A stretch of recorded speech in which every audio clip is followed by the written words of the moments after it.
ప్రభువైన యేసుక్రీస్తు శుభమైన నామములో నా ప్రత్యేకమైన వందనాలు తెలియజేస్తూ ఉన్నాం. దేవుడు మంచి సమయాన్ని ఇచ్చాడు. గడిచిన 7 నెలలు కూడా తన ఉచితమైన కృపలో జ్ఞాపకం చేసుకొని 8వ నెల 3వ దినము మొదటి పునరుద్ధాన పండుగ దినము ఆరాధనలో పొందటానికి, ఆయన్ని స్థుతించడానికి, ఆయన మహింపరచుకోవడానికి ఆయన ఇచ్చిన మహాకృపను బట్టి ఆయనకి ఏమిచ్చి రుణాన్ని తీర్చడం. దేవునికి స్తోత్రం. నేను వాక్యంలోకి వెళ్ళిపోతున్నాను. శ్రద్ధగా వాక్యాన్ని విందాం. దయచేసి ఎవరు మాట్లాడవద్దు. వాక్యానికి అంతరాయం కలిగించండి. చదవబడిన మాటలకి మనం వచ్చేద్దాం. ఈరోజు మనం చదువుకున్నటువంటి వాక్యము ప్రకటన గ్రంథము 2వ అధ్యాయము 3 నుండి 5 వచనాలు చదువుకుందాం. మరొకసారి దాన్ని మళ్ళీ రిపీట్ చేసి చదువుదాం. చదవండి.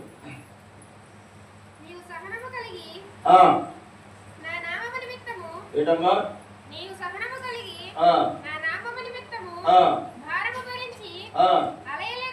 అలయలేదనియు నేను ఎరుగుదును. అయినను మొదట నీకు ఉండినటువంటి ప్రేమను నీవు వదిలితివని నేను నీ మీద తప్పు ఒకటి మోపవలసి ఉన్నది. చాలు. దేవునికి స్తోత్రం. హల్లెలూయా. ప్రియమైనటువంటి వాళ్ళరా, ఈ యొక్క ప్రకటన గ్రంథముని మనం జాగ్రత్తగా గమనించినప్పుడు, ప్రకటన గ్రంథము దేవుని యొక్క రాకడలో, ఆయన రాకడికి ముందు జరగవలసిన సంగతులు అన్నీ కూడా ముందుగానే పద్దాసు ద్వీపం ముందు యోహాను గారికి దేవుడు, పరిశుద్ధాత్మ దేవుడు దర్శనమిచ్చి ఈ విధంగా మొట్టమొదట తెలియజేసి ఉన్నాడు. ఎందుచేతనంటే ఆనాడు సంఘాలు కన్నీటితో ప్రార్థన చేసేవి, దేవుని పనిలో నమ్మకంగా ఉండేవారు, యథార్థత కలిగి ఉండేవారు, దేవుని ఎడల భయభక్తులు కలిగి ఉండేవారు, దేవుడు అంటే గడగడలాడుతూ భయభక్తులతో ఉండేవారు కనుకనే దేవుడు అనేకమైన కార్యాలు వారి జీవితంలో చేసుకుంటూ వచ్చేవాడు. అయితే అలాంటి భక్తి జీవితము దేవుడు చూస్తూ ఉన్నాడు. వాడు ఎంతో సహనాన్ని కోల్పోకుండా సహనం విషయంలో కానీ, దైవ కార్యాల విషయంలో కానీ, దేవుడిని ఆరాధించే విషయంలో కానీ నమ్మకంగా యథార్థత కలిగే వాళ్ళు, దేవుడిని స్తుతించేవారు కనుక, దేవుడిని ఆరాధించేవారు కనుక దేవుడు వారిని కూడా అంచెంచెలుగా ఆశీర్వదించడం మొదలుపెట్టాడు. దేవునికి స్తోత్రం. హల్లెలూయా. ఈ 3వ వచనాన్ని చూసినట్లయితే, నీవు సహనము కలిగి నా నామము నిమిత్తము భారము భరించి అలయలేదనియు నేను ఎరుగుదును. దేవునికి స్తోత్రం. హల్లెలూయా. పరిచర్య పట్ల నాడు భారము కలిగి ఉండేవారండి. సంఘము పట్ల భారం కలిగి ఉండేవారండి. ఎవరికైనా కష్టం వస్తే, శ్రమ వస్తే, బాధ వస్తే భారము కలిగి ప్రార్థన చేసేవారండి. ఎవరికో బాధ వస్తే నాకు బాధ వచ్చిందిగా భావించి నా కుటుంబం సమానమని వారి కోసము కుటుంబం అంతా ఉపవాసం ఉండి, సంఘం అంతా ఉపవాసం ఉండి కన్నీటితో ప్రార్థన చేస్తే దేవుడు అద్భుతాలు చేశాడు, ఆశ్చర్యమైన కార్యాలు చేశాడు. వారి కుటుంబాలలో దేవుడు అద్భుతాలు చేయడం ప్రారంభించిన కాడ నుంచి వాళ్ళు అంచెంచెలుగా అభివృద్ధి చెందుతూ, ఆశీర్వదించబడుతూ, విస్తరించబడుతూ, దేవునిలో ఎదుగుతూ ఆస్తి విస్తారమయ్యేటప్పటికి ఏమైపోయారండి? చూడమ్మా, ఆస్తి విస్తారమయ్యేటప్పటికి ఏమైపోయిన వాళ్ళు? అయినను ఇక్కడ చదవాలి. 3వ వచనం అయిపోయింది. 4వ వచనం. అయినను మొదటి నీకుండిన ప్రేమను నీవు వదిలితవని నేను నీ మీద తప్పు ఒకటి మోపవలసి ఉన్నది. దేవునికి స్తోత్రం. హల్లెలూయా. ఏం వదిలిపెట్టారంటండి? మొట్టమొదట ఉన్న శ్వాసను విడిచిపెట్టారు, మొట్టమొదటి ఉన్నటువంటి భక్తిని విడిచిపెట్టారు, మొట్టమొదటి ఉన్నటువంటి భయాన్ని విడిచిపెట్టారు, మొట్టమొదటి ఉన్న క్రమశిక్షణ విడిచిపెట్టారు.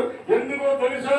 దేవుడు వారిని ఆశీర్వదించే కొరకు, దేవుడికి సన్నిహితంగా ఉంటారు, దేవుడి నమ్మకంగా ఉంటారని దేవుడు ఎంతో ఆశించి వారిని ఆశీర్వదించి అభివృద్ధి పరిస్తే వారి ఆశీర్వాదాన్ని చూసుకొని ఆశీర్వాదం ఇచ్చిన వారికి దూరం అయిపోయాడు. వాడు ఏం తగ్గిపోయిందంట? మొట్టమొదట ఉన్న ప్రేమ ఆస్తి కలిగేటప్పటికి ఏమైపోతుందంట? చదవమా వాక్యం చదవండి. అయినను నీకు మొదట నీకు ఉండినటువంటి ప్రేమను నీవు వదిలిపెట్టావు అంటున్నాడు దేవుడు. మొదట నీవు ఏది లేని స్థితిలో నీవు దేవుని పాదాల దగ్గరకు వచ్చి నీవు కన్నీరు విడిచి ప్రార్థన చేస్తే దేవుడు ప్రార్థన ఆలకించి నీ మీద కనికరపడి నువ్వు మంచి వ్యక్తిని కాదని తెలుసు, నువ్వు నామకార్థమైన వ్యక్తులని తెలుసు. అయినను దైవజనులు కంఠము చేసిన కన్నీటి ప్రార్థన దేవుడు ఆలకించి ఏం చేశాడండి? నీవు కోరుకున్న వాటిని దేవుడు నీకు ఇచ్చాడు. అదే ఆశీర్వాదం అంటే. ఆశీర్వాదం అంటే ఏదో 10 కేజీలు బంగారం మూలాలు 10 బ్యాంక్ బ్యాలెన్స్లు ఉంటే అది ఆశీర్వాదం కాదండి. నువ్వేమైతే అడిగావో, ఏమైతే కోరుకున్నావో, దేవుడి గురించి అందరూ వేడ్చావో, దేవుడి గురించి ప్రలాపించావో, దాన్ని అంతటా దృష్టిలో పెట్టుకొని నువ్వు అడిగిన దానికంటే ఊహించిన దానికంటే అత్యధికమైన కార్యాలు నేడు నీ పట్ల, నీ కుటుంబం పట్ల, నీ పిల్లల పట్ల చేసి నిన్ను ఆశీర్వదిస్తే మొట్టమొదటిలో ఉన్న దేవుని మీద ప్రేమను ఇలా తొలగించేసుకున్నావు. నీవు ఎవరిని ప్రేమిస్తున్నావు? దేవుని కంటే ఎక్కువ నీ హృదయంలో ఎవరికి చోటుంటా ఉంది? ఏ రాళ్ళకి రప్పలకి నువ్వు చోటిస్తూ ఉన్నావు? నీ హృదయంలో ఒక్కసారి పరిశీలన చేసుకో. దేవునికి స్తోత్రం. హల్లెలూయా. అయినను నీకు మొదటి ఉన్న ప్రేమ ఏమైపోయిందంట? మొదట నీకు ఉన్నటువంటి ప్రేమను వదిలిపెట్టేసావు అంటున్నాడు దేవుడు. ఒక్కసారి ఆలోచించుకుందాం. ఒకసారి మనం ఆలోచిద్దాం. బాప్తిసం తీసుకునేటప్పుడు మన విశ్వాసం ఎలా ఉంది? బాప్తిసం తీసుకున్న తొలి దినాల ప్రార్థన ఎలా ఉంది? దేవుని కార్యాలు ఎక్కడ జరిగితే ఎలా పరిగెత్తుకుంటూ వచ్చే వ్యక్తివి. ఈ రోజున ఏమైపోయింది నీ భక్తి? ఈ రోజున ఏమైపోయింది నీ ప్రార్థన జీవితం? ఈ రోజున ఏమైపోయింది నీ ప్రేమ? ప్రేమ సన్నగిలిపోతుంది. నువ్వు ప్రేమలో సన్నగిలిపోతావనా? నువ్వు దేవునికి దూరం అయిపోతావనా? దేవునికి విరోధంగా నువ్వు జీవిస్తావనా? దేవుడు నిన్ను నన్ను ఆశీర్వదించింది. నువ్వు శుభ్రంగా ఉండాలి. నువ్వు ఒక దగ్గర చేయి సాపకూడదు. నువ్వు ఒక దగ్గర అడుక్కునే వ్యక్తిగా ఉండకూడదు. నువ్వు 10 మందికి పెట్టే వ్యక్తిగా ఉండాలని దేవుడు నిన్ను ఆశీర్వదిస్తే ఈ రోజుని నీవు దేవుని విషయంలో అంతరంగంలో లెక్కలు వేసుకుంటున్నావు. నువ్వు అంతరంగంలో లెక్కలు వేస్తున్నావు.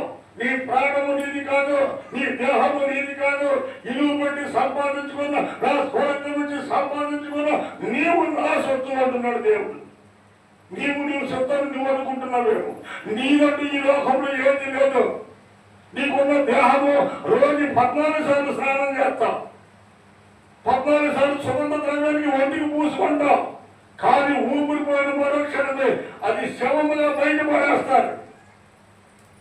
కాటి మీద పడి కొళ్ళపడిచి మరి కాలుస్తూ ఉన్నది. రోజు మనం చూస్తూ ఉన్నప్పుడు ఏమైనా దేవుని పెట్ట బ్రతికి ఉన్న నీవు బుద్ధి కలిగి ఉండకపోతే, బ్రతికి ఉన్న నీవైనా నేనైనా జ్ఞానం కలిగి ఉండకపోతే ఏమి ప్రయోజనం? ప్రియమైన దేవుని బిడ్డ, నీ తొలి దినాల్లో ఉన్న ప్రేమను జ్ఞాపం చేసుకో. నీ తొలి దినాల్లో దేవుని ఎలా ప్రేమించావో, దేవుని కార్యాల్లో ఎలాగైనా పాల్పడిపోతావో, దేవునికి ఇచ్చే విషయంలో ఎలాగైతే నువ్వు చేతులు సాగావో, నీ తొలి దినాల్లో దశమ భాగ తీర్మానము ఈ రోజు ఏమైపోయింది?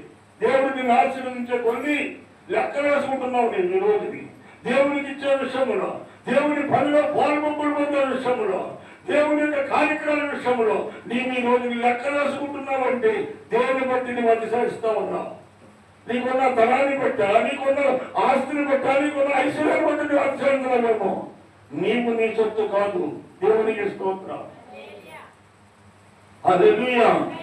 నీకు తొలి దినంలో ఉన్నటువంటి ప్రేమ ఏమంటాడు దేవుడు? నీకు అన్ని ఇచ్చిన తర్వాత, నీ మీద జారిపడి నువ్వు అడిగింది ఇచ్చిన తర్వాత ఏమైపోయావు? ఇప్పుడు ఏమైపోయావంట? ప్రేమ సలారిపోయింది. నీళ్ళు ప్రేమ సలారిపోయింది కనుక నీకేది పట్టనట్టుగా ఉంటున్నావు. ఈ రోజుని దేవుని విషయంలో నీకు పట్టనట్టుగా ఉంటున్నావు. దేవుని విషయంలో నీకు బాధ్యత లేదు. ఒకప్పుడు బాధ్యత కలిగి ఉన్నావు, ఒకప్పుడు భారం కలిగి ఉన్నావు, ఒకప్పుడు దాని ఎంతో చేతులు కలిపి ప్రార్థన ఏకీభవించావు. కానీ ఈ రోజు ఏమైపోయింది ఆ ప్రార్థన? ఎందుకు ప్రార్థన దూరం అయిపోయావు? దేవుడు నిన్ను ఆశీర్వదించి దూరం చేసుకుంటున్నాడా? నిన్నైనా నన్నైనా ప్రపంచంలో ఎవరైనా ఉన్నతమైన స్థితిలో ఉండి నీవు దేవుడిని స్తుతించాలనుకుంటున్నాడు దేవుడు. దేవునికి స్తోత్రం. హల్లెలూయా. దావీదు మహారాజు లెక్కేసుకుంటే దావీదు మహారాజుకు ఏమాటి వాడివి ఏమాటి దానివి. సర్వలోకము దావీదు చేతికి అప్పగించాడు దేవుడు. సర్వ సంపదలు ఇచ్చాడు దావీదు కానీ సొలొమోను కానీ సర్వ సంపదలు ఇచ్చాడు దేవుడు. ప్రియమైన దేవుని బిడ్డ, ఇన్ని కార్యాలు చేసిన దేవుడు అంటున్నాడు, ఈ రోజుని ఆ రోజునున్న ప్రేమ ఈ రోజు నీలో ఏమైపోయింది? ఎందుకు నీ హృదయాన్ని కఠినం చేసుకుంటున్నావు? అంచేత ఇప్పుడైనా మొట్టమొదట కలిగిన ఉన్నటువంటి ప్రేమని జ్ఞాపకం చేసుకోమని దేవుని యొక్క వాక్యము సెలవిస్తూ ఉంది. దేవునికి స్తోత్రం. చదువుమా, చదువు. అయినను మొట్టమొదటి నీకుండిన ప్రేమను నీవు వదిలితివి. నేను నీ మీద తప్పు ఒకటి మోపవలసి వచ్చింది. ఈ రోజు నీ మీద నేను ఏం మోపుతున్నాను అన్నాడు దేవుడు. తప్పు మోపుతున్నాడంట. తప్పు. నువ్వు ప్రార్థన చేస్తున్నావు, ఏదో ఇస్తున్నావు, ఏదో తొలగబలం ఇస్తున్నావు, చేస్తున్నావు. అది కాదు నిన్ను కోరుకున్న దేవుడికి నీకు కావాల్సింది నీ హృదయంలో చోటు కావాలి. దేవుడు నీకు ఇచ్చాడు సమస్తమని. ఈ రోజుని నువ్వు ఐశ్వర్యం కలిగి ఉన్నావా? దేవుడు ఇస్తేనే నువ్వు ఐశ్వర్యం కలిగి ఉన్నావు. నీవైనా నేనైనా ఎవరమైనా ఈ రోజుని దేవుడు పెట్టనే మనం 2 పూటల భోజనం చేస్తున్నాం. ఈ రోజుని ప్రియమైన దేవుని పెట్ట దేవుడికి నీ అవసరం. నీ హృదయం ఇస్తే చాలు. నీ హృదయంలో దేవుడు సోటయ్యి దేవుడికి నువ్వు బాడికి ఇస్తే దేవకపోతే అంట.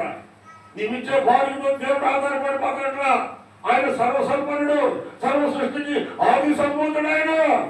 ఒకవేళ ఆయన మొక్కుబడి దేవుడు అని అనుకుంటున్నావు. మొక్కుబడి దేవుడు కాదు. నీ మొక్కుబడి ఎక్కడ నీ హృదయం కావాలని వాటితో ప్రచోదించబడుతూ ప్రార్థన చేసే వ్యక్తిగా ఉండాలని కోరుకుంటున్నాడు. దేవునికి స్తోత్రం. హల్లెలూయా. అయినను నీవు మొదట ఉన్నటువంటి భక్తి లోపించింది. ఈ రోజుని మొదట ఉన్నటువంటి దేవుని మీద ప్రేమ సనగిలిపోయింది. ఈ రోజుని అందుకనే ఈ రోజుని నీ ఇష్టానుసరిగా నువ్వు నడుస్తూ ఉన్నావు. నీ ఇష్టానుసరిగా నువ్వు ప్రవర్తిస్తూ ఉన్నావు. దేవుడికి తెలుసు ఆశీర్వదించబడి ఉన్నతమైన స్థితిలో నిలబెట్టమని కింద పడబెట్టుకోవడానికి తెలుసు. సాతాను కూడా ఒకప్పుడు దేవునికి ఇష్టమైన కుమారుడే ఉన్నతమైన స్థలంలో కూర్చోబెట్టుకున్నాడు.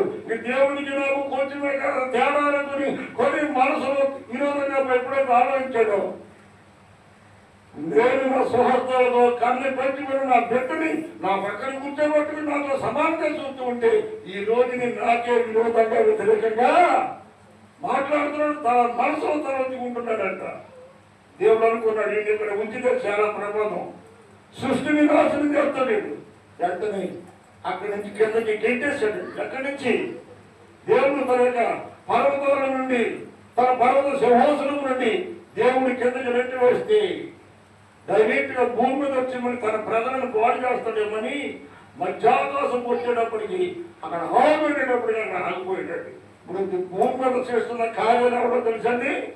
సాతాను కాదు, సాతాను అనుసరుడు దూతలు. సాతాను అనుసరుడు దూతలే ఎంతో భయంకరమైన పరిస్థితులు కలిగిస్తూ ఉంటే రోజుగా సాతానే డైరెక్ట్ గా భూమి మీద వచ్చేటప్పటికండి పరిస్థితులు ఎంత దూరంగా ఉంటే ఒకసారి ఆలోచించండి.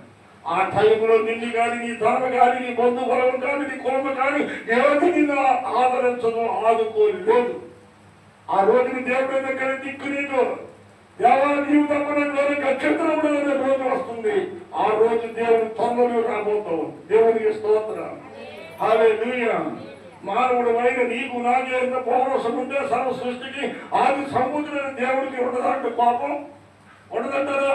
మనం ఏం చేసినా పర్లేదు, మనం ఎలా చేసినా పర్లేదు, దేవుడు మనం ఏమి చేయలేదు అనుకుంటున్నామేమో. కానీ ఎన్నిసార్లు గర్తించినా వినని వారికి శాపము హఠాత్తుగా వచ్చి పడిపోతుందంట. దాన్ని ఎవరు కూడా తప్పించలేనప్పుడు. దేవునికి స్తోత్రం. హల్లెలూయా.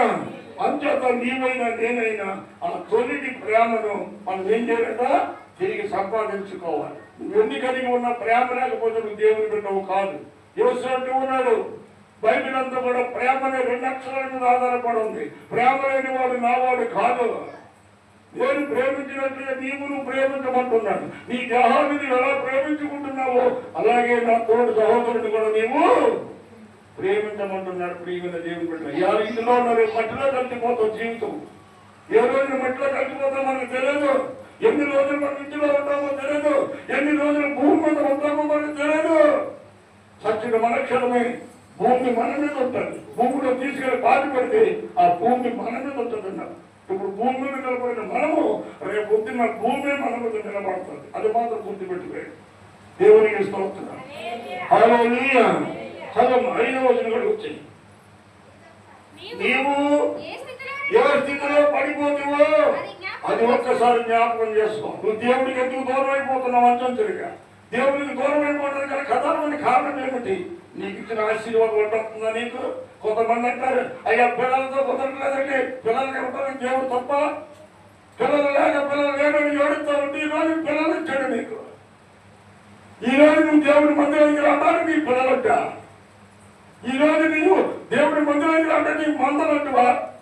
పశువుల మందులంట, గొర్రె మందులంట, నీ కర్మకుంటే పిల్లలంటిగా ఉండాలని నీకు ఏదో సాగు చెప్పి తప్పించుకుంటున్నావు. కానీ నీ మేమైతే అర్థం అనుకుంటున్నావో అర్థం లేకుండా చేస్తాడు ఆయన. దేవునికి స్తోత్రం. దేవుని మందిరానికి రావడానికి నీకేదైతే అడ్డొస్తుందో అడ్డు తొలగించి నిన్ను నడిపిస్తాడు. నిన్నైనా నన్నైనా అంతవరకు మనం తెచ్చుకోకూడదండి. దేవుని వాక్యం ప్రకటన గ్రంథము 12 రక్తము శుభ్రత ఈ వాక్యం చెప్తూ ఉంటుంటే ప్రకటన గ్రంథం సాధారణంగా ఎవరు ముట్టుకోరు. ప్రవచన గ్రంథం ఇది. దేవుని రాకడలో జరగబోయే గ్రంథము 66 గ్రంథానికి లాస్ట్ గ్రంథమేనండి ప్రకటన గ్రంథము. ఈ వాక్యాన్ని తప్పినా దీని ప్రకారం నడవకపోయినా 22వ అధ్యాయము 22వ వచ్చే మాట ఉంటుంది చూడమ్మా. Last page. ఎవరైనాను అమ్మ జాగ్రత్త గొడవ ఉంటుంది. ఎవరైనాను వీటితో మరేదైనా కలిపినా లేదనుకో దీంట్లో ఏదైనా తీసేసినా ఈ గ్రంథంలో ఉన్న తెగుళ్ళు, ఆ గ్రంథంలో ఉన్న తెగుళ్ళు దేవుడు వానికి కలగజేస్తాడంట. ఒక్క రోగం వస్తేనే తట్టుకోలేం, తలకాయ మూడు వస్తేనే తట్టుకోలేం. ఏమండి యోగు ఎన్ని బాధలు పడ్డాడు? యోగుకి లాస్ట్ లో ఏంటి ఏ రోగం పెట్టాడు? సిగ్గుమాలిన రోగం అంట. ఏ రోగం అమ్మా? ఏ రోగమని? సిగ్గుమాలిన రోగము అంటే దురదంలో ఉన్న కోపులు గ్రంథంలో పెట్టిన రోగాలు. ఈ గ్రంథంలో ఉన్నది ఏదైనా నువ్వు దాసినా మరొకటి ఏదైనా కల్పించి చెప్పినా ఈ గ్రంథంలో ఉన్న రోగాలన్నీ చెప్పినవాడికి అడ్డుకుంటా, ఇనివాడికి కూడా అడ్డుకుంటా. ఇనివాడికి ఈయన అనుసరించకపోయినా ఆ రోగాలు నీకేదో రావచ్చు. చెప్పేవాడు నేనైనా కూడా అనుసరించకపోతే నాకు కూడా రోగాలు. చెప్పేవాడు ఇదేవాడని ఏమీ లేదు. దేవుడు న్యాయవంతుడు. ఎవరికైనా ఒకటే. ఈ గ్రంథంలో ఉన్నది ఎన్న ప్రకారం నువ్వు చేయకపోతే, ఈ చెవితో గురిచిపెట్టి నువ్వు బయటకు వెళ్ళిపోతే నాకు నష్టపోయేది నీవే, నష్టపోయేది నీ కుటుంబమే. అందుకే దేవుడు అంటున్నాడు, ఈ గ్రంథంలో ఉన్న తెగుళ్ళు ఏ ఒక్క తెగులు వచ్చలేదు భూమి మీద ఉండవు. నువ్వైనా నేనైనా ఈ రోజుని అనేకులు తెగులుతో ఉన్న ప్రధాన కారణాలు తెలుసండి. ఈ తప్పిదమ్ములని కప్పెట్టేసుకుని కనీసం సాక్ష్యం చెప్పకుండా, తప్పుని ఒప్పుకోకుండా, విడిచిపెట్టకుండా ప్రభు పొలలో పాల్గొమ్మలు పొంది పవిత్రమైన ఆయన శరీరాన్ని, పవిత్రమైన రక్తాన్ని అపవిత్రమైనటువంటి హృదయం తాగేసి లేని రోగాలు పెట్టుకుంటారు కొంతమంది. దేవునికి స్తోత్రం. హల్లెలూయా. చాలా ప్రమాదం సుమా, చాలా ప్రమాదం. ప్రియమైన వారు ప్రభురాత్రి భోజనం ఏదో రొట్టెకు ద్రాక్షరసం అనుకుంటున్నారేమో. నీవు చాలా నిదానంగా ఆలోచించి 1-10 సార్లు నీ ఆత్మ నీ మీద నిందారోపణ చేస్తుందేమో చూడు. నువ్వు చేసింది తప్పు, నువ్వు నడిచేది మంచి నాయక కాదు. నువ్వు మనుషులను మెప్పెట్టడానికి నువ్వు ద్రాక్షరసం తీసుకుంటావు, మనుషులను మెప్పెట్టడానికి నీవు దేవుని శరీరం తింటున్నావు. కానీ నీ అంతరంగం ఎలా ఉంది? నీ అంతరంగంలో పరిపూర్ణమైన చోటు దేవునికి ఉందా లేక రాయుడికి రప్పటికి ఉందో ఆలోచన చేయి. దేవుని వాక్యం తిరిగి పడితే పనికి రాకుండా పోతావు నువ్వైనా నేనైనా. ఎవరినైనా సరే వాక్యానికి లోపడదాం, వాక్యాన్ని సరిగ్గా జీవిద్దాం. తప్పిదమ్ములు చేసి ఉంటే ప్రభువులను క్షమించమని ప్రభుని కన్నీరు కట్టి ప్రభు పాదాల దగ్గర మొదలు పెడితే ఆయన కనికరపడే దేవుడు. నువ్వు చేసిన తప్పుని కప్పుపుచ్చుకోవడానికి మరోనాడు తప్పులు చేసావా దాని పరిణామం చాలా తీవ్రంగా ఉంటుందని వాక్యం సెలవిస్తూ ఉంది. దేవునికి స్తోత్రం. హల్లెలూయా. 2వ మాట వచ్చేద్దాం. ఎందుకు మనుషులు అయిపోయాడు? ఎందుకు ప్రేమ లేకుండా అలా తొలగిపోవడానికి కారణం ఏంటంటే వారికి దేవుడికి ఐశ్వర్యాన్ని బట్టి వాళ్ళు ఏం చదవకపోయినమ్మా ప్రేమ చదవకపోయిందంట. దేవుడి మీద ప్రేమ, చక్క మీద ప్రేమ, సహోదరుల మీద ప్రేమ, చివరికి సేవకుల మీద కూడా ప్రేమ లేదు. ఈరోజు సేవకులు చెప్పిన మాట వింటా కానీ దాన్ని అనుసరించమ్మా. కారణం తెలుసా? దేవుని మాట సేవకుడు వినాలి, సేవకుని మాట విశ్వాసి వినాలి. దాని ప్రకారం నడుపుతుంది, దేవుడి కార్యాలు జరుగుతుంది. వినకపోతే నీ కర్మ నీది, నా కర్మ నాది. దేవునికి ఇష్టం. హల్లెలూయా. నా ప్రియమైనటువంటి దేవుని పెట్టారా, రాత్రి పగలు లేకుండా ఒక రోజు అవ్వలేదు, రాత్రి పగలు రాకుండా ఒక రోజు కాలేదు. అలాగే మనిషి జీవితంలో మంచి చెడైనటువంటివి ఉన్నాయి. జన్మని అక్షరంలోనే రాయబడింది. జన్మగా పుట్టడం, మానగా మరణించడం, జన్మ ఈ రెండు అక్షరాల్లోనే పుట్టిక సాగు విభక్తపడి ఉంది. రెండు మాటలు. ప్రియమైన వాళ్ళ ఎక్కడో శుభకార్యక్రమాలు కావడం కాదు, పెళ్లిళ్ళు కావడం కాదు, అక్షరం కావడం కాదు. ఎవరింటి ఎవరైనా ఒక వ్యక్తి చచ్చిపోతే అది ఏడుస్తూ ఉంటే కష్టంలో ఉన్న వాళ్ళింటికి వెళ్ళి వాడు పరామర్శించి అది ఓదార్చి రేపొద్దున నీకైనా నాకైనా పరిస్థితి వస్తే దేవుని మీద అద్భుతం చేస్తాను. దేవునికి స్తోత్రం. హల్లెలూయా. నా ప్రియమైనటువంటి వాళ్ళ కష్టాలుగా ఉంటే ఒకలాగా, అన్ని ఉన్నవాళ్ళుగా వస్తే ఒకరాగా ఎప్పుడు ఉండకూడదు. నీకు ఉన్నా లేకపోయినా ఒకే విధంగా ఉండాలి. దేవుడు అలా ఉన్నాడు. దేవునికి స్తోత్రం. కష్టం వస్తే ఎవరికి కష్టం వస్తే మన కష్టంగా భావించిన వదిలి దేవుడు నిన్ను నీ కుటుంబాన్ని ఆశీర్వదిస్తాడు. ఎవరికో కష్టం వచ్చింది నాకెందుకులే, నా కులమా, నా మతమా, నా జాత, నాకెందుకు వచ్చింది, ఆరోగ్య సత్యం నాకెందుకు, ఆరోగ్యం నువ్వు అనుకుంటే రేపొద్దున నువ్వైనా నేనైనా సత్త అనగలుగుతాను అనుకున్నా. అవునా కాదా? అవునా కాదా? ఖచ్చితంగా అనుకుంటారు. అందులో ఏమాత్రం అనుమానం లేదు. నీకు ఇచ్చిన ఇతరములు బట్టి నీకైనా నాకైనా పంటని దేవుడు సమకూర్చుతాడు. దేవునికి స్తోత్రం. హల్లెలూయా. నా ప్రియమైనటువంటి వాళ్ళ సృష్టికర్త అయిన దేవుడు నిన్ను బట్టి అది ఎంత బాధపడుతున్నాడు, ఎంత దుఃఖిస్తున్నాడు ఈ రోజునంటే అన్ని కలిగిన తర్వాత దేవుని మీద ఉండవలసిన ప్రేమ, దేవుడి మీద ఉండవలసినటువంటి కృతజ్ఞత ఈ విగ్రహాల కరిపెత్త ఉంటుంది. దేవుడు చూసుకుంటున్నాడు కార్యక్రమం. దేవుడికి స్తోత్రం. కారణాలు ఏమిటో సువార్త, మత్తయి సువార్త 2వ మాటకు వచ్చేద్దాం. మత్తయి సువార్త చదవమ్మా.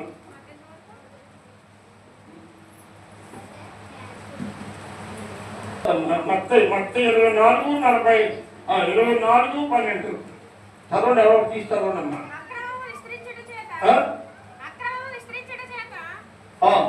ఏంటి విస్తరించిందంట అమ్మా? ఏంటి విస్తరించిందంట? మత్తయి సువార్త 24వ అధ్యాయము 12-13 వచనాల్లో రాయబడి ఉంది. ఏంటన్నమాట? అక్రమము విస్తరించుట చేత. ఏం విస్తరించిందంటండి? ఏం విస్తరించిందంట? అక్రమము విస్తరించుట చేత అనేకులలో ప్రేమ సలారిపోయిందంటే. దేవునికి స్తోత్రం. హల్లెలూయా. ఏమి విస్తరించింది? ఏమి విస్తరించింది? అక్రమము. క్రమము కానిది అక్రమము. దేవునికి స్తోత్రం. ప్రకటన గ్రంథంలో అక్రమము చేయవాడు నా ఎత్తనండి పోయినటువంటి దేవుడు. అక్రమము చేయవాడు కదా, నేను నీతి మంతుడను పరిశుద్ధుడిని కనుక అక్రమము చేయవాడు కదా మీరు ఎవరు నాకు అన్నాడా లేదా అమ్మా? అన్నాడా? అక్రమము చేయవాడు కదా మీరు ఎవరు నాకు తెలియదు అన్నాడు. క్రమము కానిది అక్రమము. అక్రమము విస్తరించుడు చేత అనేకులు ఏమైపోయిందంట? ప్రేమ. దేవునికి స్తోత్రం. అక్రమము ఎక్కడ చూసినా అక్రమం విస్తరించిపోయిందండి. అక్రమము విస్తరించిపోయింది. అంచేత అనేకుల్లో ఏమైపోతుందంట? ప్రేమ చల్లారిపోతుంది. ప్రేమ చల్లారిపోయిన దినాల్లో. అందుకే దేవుడు అన్నాడు, నా రాకడలో ఎవరిలో లేని విశ్వాసాన్ని కనుగొందునా అన్నాడు. ఎందుకన్నాడమ్మా? ఇంకా నా రాకడలో విశ్వాసులు కూడా ఏమైపోతారంట? పిశాసులుగా మారిపోతారంట. పిశాసులుగా మారిపోతారంట. అందుకే దేవుడు అంటూ ఉన్నాడు, నా రాకడలో ఎవరిలోనైనా నేను విశ్వాసాన్ని కనుగొంటానా? అని ప్రభు కొంతమంది వచ్చింది. దేవునికి స్తోత్రం. హల్లెలూయా. యేసు ప్రభు చెప్తున్నాడు, నీ విశ్వాసం నిన్ను కాపాడుతుంది. అదే పొద్దున ఇప్పుడు ఎలాంటి విశ్వాసంతో ఉన్నావు, నీ విశ్వాసాన్ని బట్టి దేవుడి కార్యము చేస్తాడు. పిల్లలు తినే రొట్టె ముక్కలు కుక్క పిల్లలకి వేయట యుక్తం కాదు అన్నాడు మనకు సోట అన్నాడా. పిల్లలు తినే రొట్టె ముక్కలు ఎవరికి వేయకూడదు అన్నాడు, కుక్క పిల్లలకి వేయకూడదు అన్నాడు. ఎందుకు మాట్లాడుతున్నాడంటే ప్రభువు ఆ వ్యక్తి అంటుంది, ప్రభువా కుక్క పిల్లలు కూడా తన యజమానుడు బలం మీద నుంచి పడే రొట్టె ముక్కలు తిని బ్రతుకుని కదా అంటే తనను తాను అంతగా తగ్గించుకుని కుక్కతో సమానంగా పోల్చుకొని ప్రభు పాదాల దగ్గర మొర పెడితే దేవుడు ఆ కుటుంబాన్ని కనికరించాడు. దేవునికి స్తోత్రం. హల్లెలూయా. నా ప్రియమైనటువంటి వాళ్ళ ఈ యొక్క మధ్యాహ్న కాల సభలో ఎక్కడ చూసినా అక్రమము సృజిపోయి, న్యాయము లేదు, యథార్థత లేదు, పరిశుద్ధత లేదు, పవిత్రత లేదు. దేవుని బిడ్డమైన నీకే ఈ గుణాలు ఉంటే లోకంలో రోగ పరిస్థితి ఇంకెలా ఉంటుందో ఆలోచించు. లోకంలో పరిస్థితి ఇంకెలా ఉంటుందో ఆలోచించు. దేవుని బిడ్డమై ఉండి దేవుని కార్యాలు అనిపిస్తూ ఉండి న్యాయముగా యథార్థంగా ఉండవలసిన నీవే అక్రమముగా ఉంటే పొందవలసింది పొందడానికి అర్హుడైనటువంటి సూర్య చంద్రులను భూమి ఆకాశములను మానవాడిని సృష్టించిన సృష్టికర్త అయినటువంటి దేవుడు ఆయన యుగ యుగాలకు స్తోత్రుడు. ఆయన సృజించడానికి బద్దుడైనాడు కనుక ఆయన పట్ల మన యథార్థత కలిగి మన హృదయాన్ని ఆయనకి చోటించి ఆయన భయభక్తులు కలిగి ఉండాలంటే దేవునికి స్తోత్రం. హల్లెలూయా. అందుచేత అక్రమం విస్తరించిన వాట అనేకులలో ఏం చదవనుకున్నామా, ప్రేమ చల్లారిపోయింది. దేవునికి స్తోత్రం. ఇప్పుడు మనం ఎక్కడ ఉన్నాం, మనము ఎక్కడ ఉన్నప్పుడు ప్రేమ చల్లారిపోయినా మాట్లాడలేదు, ప్రేమ చల్లారిపోయినా జనాల్లో ఉన్నాం, జరిగే కార్యక్రమాలు అయ్యే. ప్రేమ లేదండి, ప్రేమ లేదు. ఒకవేళ ప్రేమగా పైకి నోటితో మాట్లాడినా ప్రేమ కలిగిన ప్రజలు అపవిత్రమైన హృదయంలో ఉండదు ఒకటి, నోరు మాట్లాడేది ఒకటి. నీ హృదయాన్ని నీ నోటిని కూడా దేవుడు చూస్తున్నాడు. నోటిని మనుషులు చూస్తారు, హృదయాన్ని దేవుడు చూస్తాడు. దేవునికి స్తోత్రం. హల్లెలూయా. అందుచేత ఈ 12-13 వచనములో ఏమి ఎక్కువైపోయిందంట, అక్రమము విస్తరించడం చేత అనేకులలో ప్రేమ సన్నడిపోయింది. అక్రమం అంటే న్యాయము యథార్థత విడిచిపెట్టారు అంటున్నాడు ఇక్కడ. న్యాయము యథార్థత విడిచిపెట్టారు. ఎందుకని ధన సమృద్ధిగా దేవుడు ఆశీర్వదించబడ్డాడు కనుక ఈ రోజుని కృపలో ఉండవలసినటువంటి నీవు, నీ ద్వారా ప్రభు దగ్గర 10 మంది రావాల్సినటువంటి నీవే ప్రభుకు దూరంగా ఉంటే ఇంకా ఉపకారం ఏంటి అంటే బొబ్బరి చెట్టు ఉందన్నారు, కాలికి అయితే బొబ్బరి చెట్టు ఉపకారం ఉంటుంది. ఇతర గారు బొబ్బరి చెట్టు కాయ కూడా తెలియదనుకో, ఆ చెట్టు వల్ల యజమానికి అయినా ఉపకారమా, ఆ బొబ్బరి చెట్టు వల్ల ఆ యొక్క స్థలం గల యజమానుడికి ఉపకారమా? అవునా? నీ ఒక బొబ్బరి చెట్లా ఉండిపోతే కాపు లేని కాయలు లేని అంచులకు చెట్టు వలె, కాపు లేని బొబ్బరి చెట్టు వలె నీ యజమానికి నీవు కాపునివ్వకపోతే ఆ చెట్టు వల్ల ఉపయోగం ఎలాగలేదో నీకు, అలాగే నీ వల్ల నా వల్ల దేవునికి ఉపకారము. ఆయన ఒకటి అన్నాడు, నేను నీ పట్ల ఏమైతే చేశానో దాన్ని మరొకరికి చెప్పు,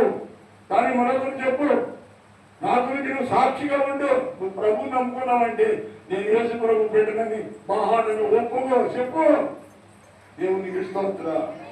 హల్లెలూయా. అక్రమము విస్తరించిపోయింది, అనేకుల్లో ఏమైపోయిందంట, ప్రేమ చల్లారిపోయింది. దేవునికి స్తోత్రం. హల్లెలూయా. 3వ మాట వచ్చేద్దాం. ఇది వర్షకి ఏం చెప్పాలంటే చాలా టైం పెట్టేస్తే, 1 దశలోనికి రాసిన పత్రిక 4:9 చూడమ్మా తొందరగా. సహోదరి ప్రేమల గురించి మీకు రాయక్కర్లా. మరి మీకు సహోదరి ప్రేమ గురించి కొత్తగా చెప్పవసరంలా, ఒకప్పటికి సహోదరి ప్రేమ కలిగిన వాళ్ళే. కానీ దాన్ని మీరు ఏం చేశారంటే దేవుడు విడిచిపెట్టేశాడు. సహోదరి ప్రేమ నిన్ను వల్ల నీ పొరిగివాడు సహోదరు అంటే ఎవరు? నీ పక్కన ఉన్న ఆవిడే. అవునా? ఆవిడకి ఏమవుతుంది చెప్పాలి, మూడో చెప్పాలి. ఆవిడ నీకేమవుతుంది, ఈవిడ నీకేమవుతుంది? ఆవిడ నీకు సహోదరు అయినప్పుడు నువ్వు కూడా ఆవిడికి మాట్లాడాలి. ఆవిడికి సహోదరుడు నువ్వు కూడా ఆవిడికి సహోదరుడు ఏం కలిగి ఉండాలి? ప్రేమ కలిగి ఉండాలి. అంటే నీ ఇంటి వారి పట్ల ప్రేమ కలిగి ఉంటావా నీవు? నీ కులస్తుల పట్ల ప్రేమ కలిగి ఉంటావా నీవు? సహోదరు ప్రేమ నీకు లేదా? సహోదరు ప్రేమ నీకు అక్కర్లేదా? సహోదరు ప్రేమ నీకు లేకపోతే ఇంకా దేవుని పెట్టుబడి ఎలా అనిపించుకోగలుగుతావు నీవు? నీవైనా నేనైనా సహోదరు ప్రేమ ఉండాలి. దేవునికి స్తోత్రం. హల్లెలూయా.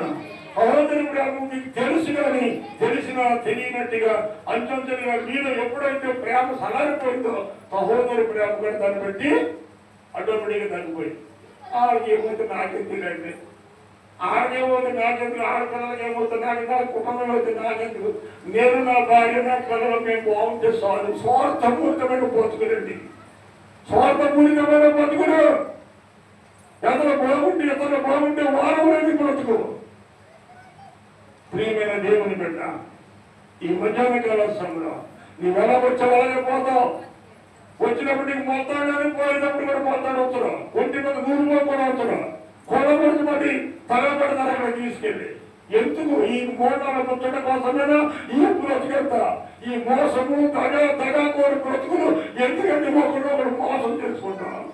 ఒకడు స్థలం ఒకడు ఆక్రమించుకోవడం దేనికోసం? వేరే బట్టి అంత సత్తాన్ని కూడా నువ్వే పోతావు. స్థలం ఇక్కడే ఉంటుంది, ఆ స్థలం అక్కడే ఉంటుంది. నీ స్థలమైనా నీ బంగారమైన నీ వస్తువైనా అక్కడే ఉంటుంది. కానీ పోయేది నేనే. దేవునికి స్తోత్రం. హల్లెలూయా.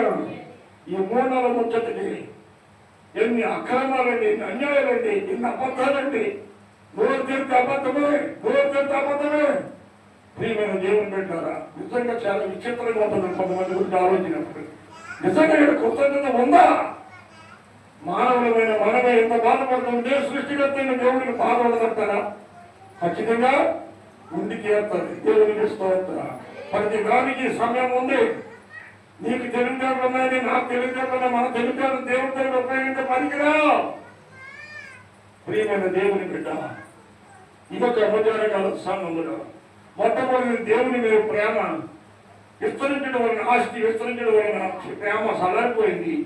రెండవది అక్రమము విస్తరించడం వలన అనేకుల్లో ప్రేమ సలారిపోయింది.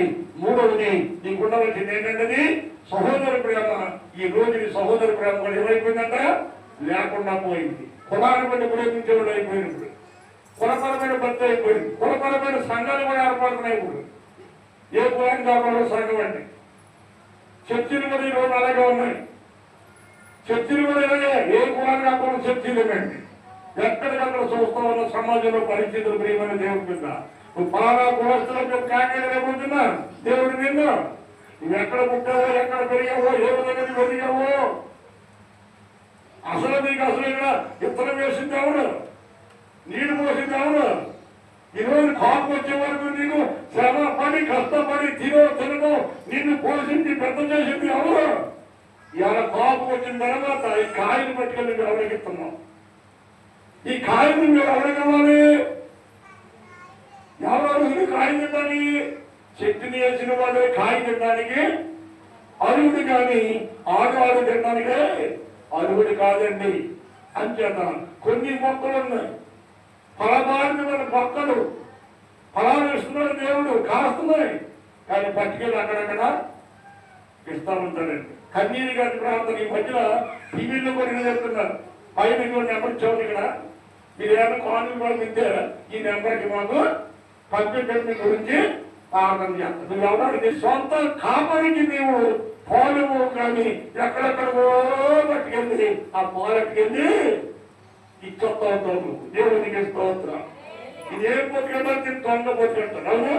దొంగ బతికేమో ఎందుకు బతికే అక్కడ ఉంటే ఏం బతికేది? దొంగ బతుకు. దేవునికి స్తోత్రం. నువ్వు ఎక్కడ పుట్టావో, ఎక్కడ పెరిగావో, ఎక్కడ ఫలాలతో నువ్వు అక్కడే నీ ఫలాలు తినడానికి ఆ విత్తనం వేసిన వ్యక్తికి మాత్రమే అర్హత, హక్కు ఉంటుంది. దేవునికి స్తోత్రం. మరి ఏమి ఈ ఫలాలు ఎక్కడుండి పోయి ఫలాలు ఏమైపోతుంది? ఫలాలు కష్టపడుతున్నావు, విత్తనం వేస్తున్నావు, నీళ్లు పోతున్నావు, ఎరువు వేస్తున్నావు, ఫలాలు పొందుతున్నావు. కానీ ఫలాలు మాత్రము కాపరి దగ్గరికి రావట్లా. ఈ రోజు వస్తున్నాయా కాపరి దగ్గరికి రావట్లా. కాపరి దగ్గరికి ఫలాలు రావట్లా. కాపరికి బాధ, వేదన, నీ చెరువులు వేసుకున్నావు, చెరువులు పంటకు నీకు బాధ కదా. ఏమండి వ్యవసాయం చేస్తున్నావు, వ్యవసాయ పంటకు నీకు బాధ కదా. నువ్వు దూరం చేస్తున్నావు, దూరం పోలం అనుకుంటే నీకు బాధ కదా. 2 మూడు 2 చేపలు 2 లక్షలు 2 కొంచెం పోలం పోతే నీకు బాధ కదా. మేకలు ఉన్నాయి, గొడ్లు ఉన్నాయి. పోయిన సంవత్సరం ఎప్పుడో కొన్న 10 కోట్లు, 10 ఏళ్ళు పోయా కూడా ఆ గొర్రెల మంద ఆ 10 ఉంది అనుకోండి. ఇవ్వలేరు. ఏం చేస్తాడు కాబట్టి తీసుకెళ్ళి తక్కువ కనిపిస్తాడు. అవునా? 10 సంవత్సరాలు పోయే 10 గొర్రెలే. ఎన్ని కొన్నప్పుడు 10 గొర్రెలే. 10 సంవత్సరాలు మేము 10 గొర్రెలే. ఒక్కటి కదా ఒకటైనా పాలు కొట్టలేదు, ఒకటి కదా ఒకటి పిల్లలు కొట్టలేదు, ఒకటి కదా ఒకటి పాలు కొట్టలేదు. ఈ కాబట్టి ఎంతకాలం మీరు ఉంటాడు. ఇప్పుడు మీరు చెప్పండి,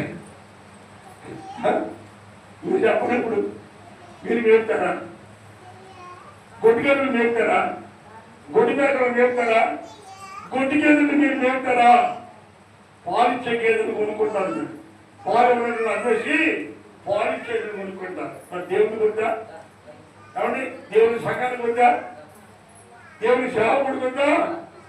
ప్రియమైన దేవుని బిడ్డ, ఈరోజు గమనించు. దేవుడిని ఏ స్థితిలో ఉంటే ఆ స్థితిలో ఉంటే దేవుడిని ఆరాధించడం ప్రారంభించు. నువ్వు ఎక్కడ పడిపోయావో తిరిగి లేవమని దేవుడు సెలవిస్తా ఉన్నాడు. దేవునికి స్తోత్రం. హల్లెలూయా. మొట్టమొదటిది తొలిది ప్రేమను మర్చితివి. రెండవది ఎందుకు అంటే అక్రమము విస్తరించడం చేత అనేకుల్లో ఏమైపోయిందమ్మా? ప్రేమ చల్లారిపోయింది. మూడవది ఏంటంటే నీ సహోదరుడికి కానీ సహోదరికి కానీ ఏదన్నా వస్తే నీకు బాధ్యత ఉండదు, నీకు పట్టింపు ఉండదు కదా. సహోదరు ప్రేమ ఉంటే సహోదరుని పలకరించి వస్తాను, పరామర్శించి వస్తాను. అయ్యో సహోదరి బాధ వచ్చింది, బాధలో ఉంది, కష్టంలో ఉంది, బాధలో ఉంది, ఆ సహోదరిని పరామర్శిస్తాను, పరిగెత్తి వెళ్తాం. సహోదరు ప్రేమ నీరు సనగిలిపోయినప్పుడు వెళ్తావా? వెళ్ళం కదండి. ఇది అన్నమాట. వెళ్ళకపోవడానికి కారణం ఏంటి? సంఘాన్ని ప్రేమించకపోవడానికి కారణం, దేవుని కార్యక్రమాలు పొందకపోవడం కార్యక్రమం, దేవుడు నీకు ఇచ్చిన లేనట్టుగా నటించడం అది అన్యాయము, అక్రమం. దేవుడు అంటున్నాడు అక్రమం విస్తరించిపోయింది, అనేకులు ఏమైపోయింది? ప్రేమ చల్లారిపోయింది. దేవునికి స్తోత్రం. 4వ మాట చూద్దాం. 4వది మొదటిది 2వ దశలోనికి రాసిన పత్రిక 1:3 తొందరగా చూడమ్మా. సహోదరులారా ఎల్లప్పుడూ మిమ్మల్ని గురించి దేవునికి కృతజ్ఞతాస్తుతులు చెల్లించడానికి మేము దేవునికి బోధనమై ఉన్నాం. సహోదరులారా మీ నిమిత్తము మీ కుటుంబాల నిమిత్తము అనుదినము కూడా ప్రభు పాదాల దగ్గర గంటల తరబడి మోపాన్ని కాలిని కాసేలాగా కన్నీరి మందిరిగా ఏడ్చి ప్రలాపించి మీకోసం ప్రార్థన చేస్తున్నాం. కాబట్టి ఈ రోజు మీ కుటుంబం బాగుంది. ఈ కుటుంబం బాగుంటుంది ప్రధానమైన కారణము వెనకాల ఉన్న కన్నీటి ప్రార్థన. ఆ కన్నీటి ప్రార్థనకి నువ్వు డబ్బులు ఇచ్చి వెళ్ళగడతావా? నీవు డబ్బులతో వెళ్ళగడతావా నువ్వు ప్రేమని? దేవుని ప్రేమని, దేవుని కార్యాన్ని, దేవుని సన్నిధిలో ప్రార్థనను డబ్బులతో కట్టలేవు. డబ్బుతో ఏదైనా కట్టొచ్చేమో, డబ్బుని లోపం ఏదైనా కొనొచ్చేమో, కానీ దేవుని సన్నిధిలో ప్రార్థనకు విలువ కట్టడం, ప్రార్థనకి విలువ కట్టడం. ప్రియమైన దేవుని కట్టాలి. ఇక్కడ రాబడింది ఏంటంటే సహోదరుని మేము మీ కొరకు దేవునికి ఎల్లప్పుడూ కూడా కృతజ్ఞత చెల్లించబద్దులమై ఉన్నాం. దేవుడు చేసిన మేలు, దేవుడు చేసిన అద్భుతాలు, దేవుడు చేసిన ఆశ్చర్యమైన కార్యానికి ఏం చేయాలి? మనం ఏం చేయాలి? కృతజ్ఞత లేని వారు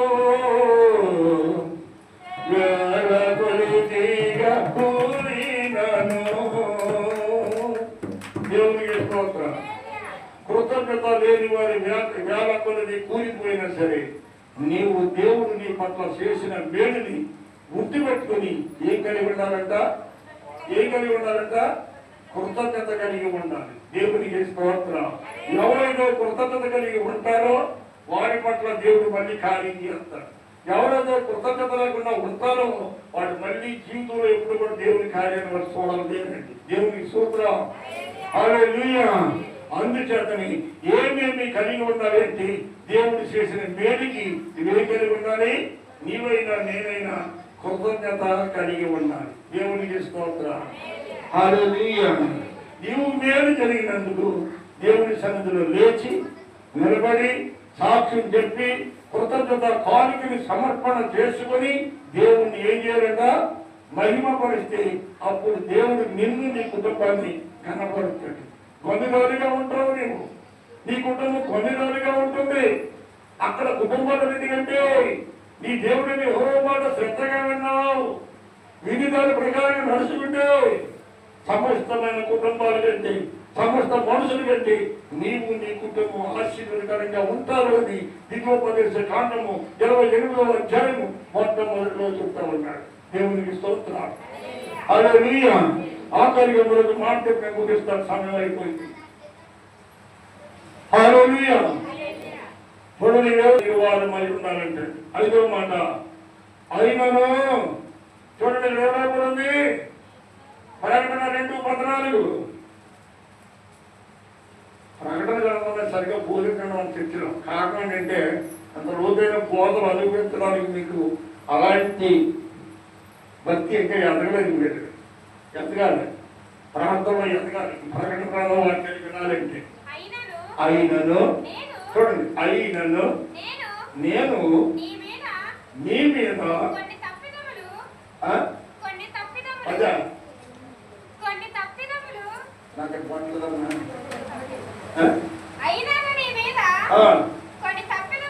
అది కొన్ని ఎన్నమ్మా, ఎన్ని కొన్ని, అది దేవునికి స్తోత్రం.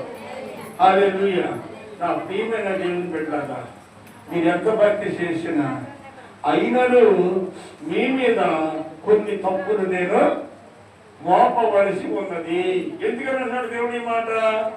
మన వాక్యాన్ని విని వాక్యాన్ని జీవించనందువలన అయినను మీ మీద నేను కొన్ని తప్పులు మోపవలసి ఉంది.